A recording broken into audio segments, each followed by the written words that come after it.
सात खंड सत महला जरिगा, बस्तर जरा अनेक। सात खंड, हमारा जो चित्त है यह सात खंड में है, जिसमें कुछ नीचे के तल हैं, अचेतन, अवचेतन, कुछ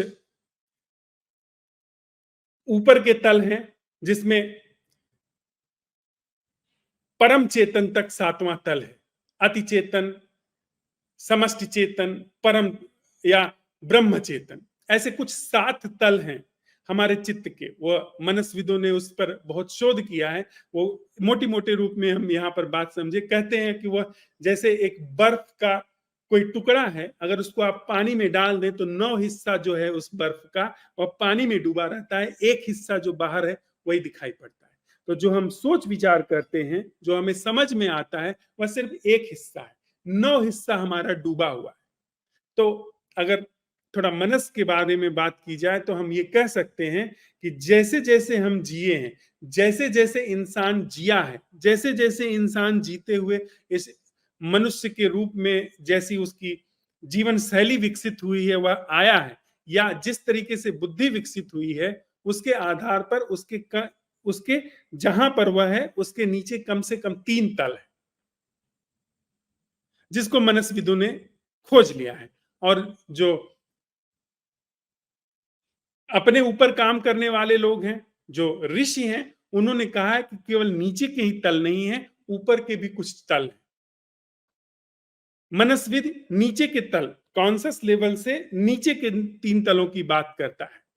जो ऋषि है, जो योगी है, उन्होंने कुछ ऊपर के तलों की बात की है, जिसमें उन्होंने पूर्व जन्मों को जानने का, या पिछले सारे संस्कारों को जानने का, या इस तरह के और भी कुछ अनुभवों को, कुछ और दर्शनों को जानने की जो चेष्टा की, उसमें पाया कि 3 तल ऊपर भी है। तो 3 तल ऊपर, 3 तल नीचे, एक तल कॉन्शियस लेवल का, चेतन लेवल का, जिस पर हम आप जीते हैं। तो कबीर साहब ने उसी रूपक को कहा है, सात खंड सत महिला जरिया। यह पूरा ऊपर से नीचे जो माइंड है, यह जल करके राख हो गया। इसमें सात खंड सत महला जरिगा, इसको इसकी तरफ इशारा करके उन्होंने सभी तरीके की रिद्धियों, सिद्धियों, अनुभवों, नूर का, नाद का, क का, ख का, सारी बकवासों को कचरा सिद्ध कर दिया कि सत्य का कोई अनुभव नहीं होता है। कोई भी अनुभव अगर आपको हो रहा है तो वह सिर्फ सापेक्ष असत्य का अनुभव है। सत्य अनुभवातीत है। तो उन्होंने जितने भी चेतन के ऊपर के 3 तल हैं, नीचे के तल हैं, उन सबको एक मुश्त खारिज कर दिया।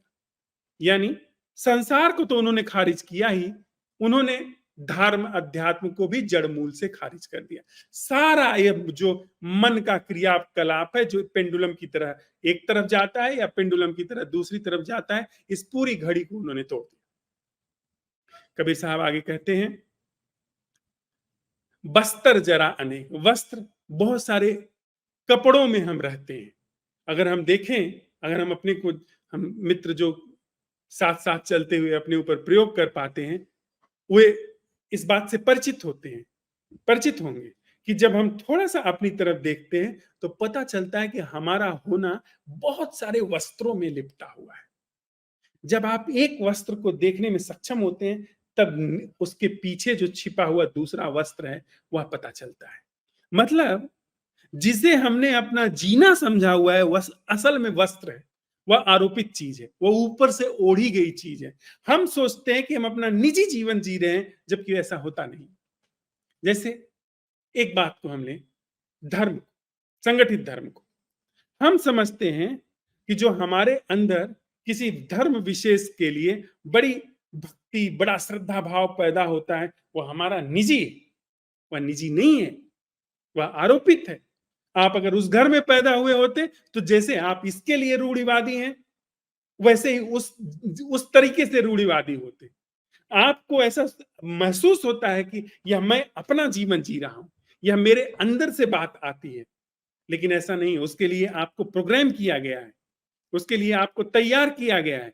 जैसे हम सोचते समझते हैं घर के बारे में, परिवार के बारे में, अपने वंशजों के बारे में, अपने पूर्वजों के बारे में, अपनी विकसित होने तथाकथित विकसित होने के बारे में, इंप्रूवमेंट होने के बारे में, प्रोग्रेस होने के बारे में, उन सारी चीजों को हमारे अंदर प्रोग्राम किया गया है।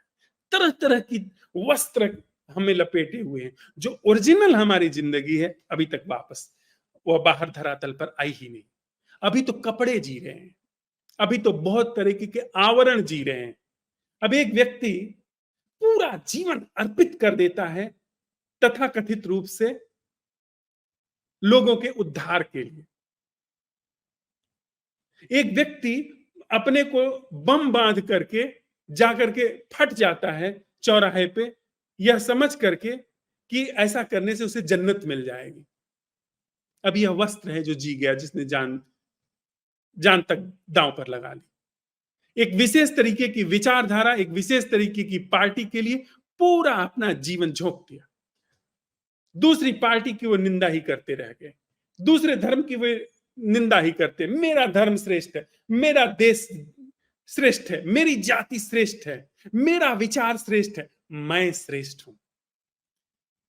इन सारे चीजों के ऊपर ये जो बाहर के आवरण है, आडंबर है, जो बाहर की परतें हैं, बाहर के जो वस्त्र हैं, इनको हमने जीवन समझा हुआ है। कबीर साहब कहते हैं, बस्तर जरा अनेक। बहुत सारे ऐसे वस्त्र थे जिन्होंने जीवन के नाम पर, मेरे ढंग के नाम पर, ओरिजिनल के नाम पर मेरे ऊपर कब्जा जमाया हुआ था, वो सब नई हरवा में आग लगी। ऐसा कुछ जीवन में हुआ, ऐसा निर्विकल्प अवलोकन हुआ, सब जल गए। बुरा बुरा तो जला ही जला, अच्छा अच्छा भी जल गया। क्योंकि चाहे कपड़ा अच्छा हो, चाहे कपड़ा बुरा हो, अगर आप अपने को कपड़े से तय कर रहे हैं, अगर आपकी अपनी व्याख्या कपड़े से है, आपका अपना होना कपड़े से तय होता है, कपड़ा पहन करके आप समझते हैं कि आप मूल्यवान हो गए, बाहर का आडंबर देख करके आप समझते हैं कि मूल्यवान हो गए हैं। जैसे अभी वो आगे कहते हैं कि पंडित भी जल गया। वो जो बाहर का ज्ञान इकट्ठा कर लिया है, बहुत सारी सूचनाएं भर ली हैं, उसके आधार पर अपने को मूल्यवान समझते हैं, तो वह धोखा है। असल जिंदगी जो है कपड़ों में नहीं है, और जो ओरिजिनल है वो अभी तक हमारे सामने नहीं आया है। ओरिजिनल जो है वो तो अंत में कहेंगे कि जब दुल्हा भी जल गया। जो अंतिम कपड़ा है वो दुल्हा, अंतिम कपड़ा जो है मैं, अहंकार, वह जब जल गया तब मैं अहिबाती, तब मैं सुहागन हुई। बड़ी अनूठी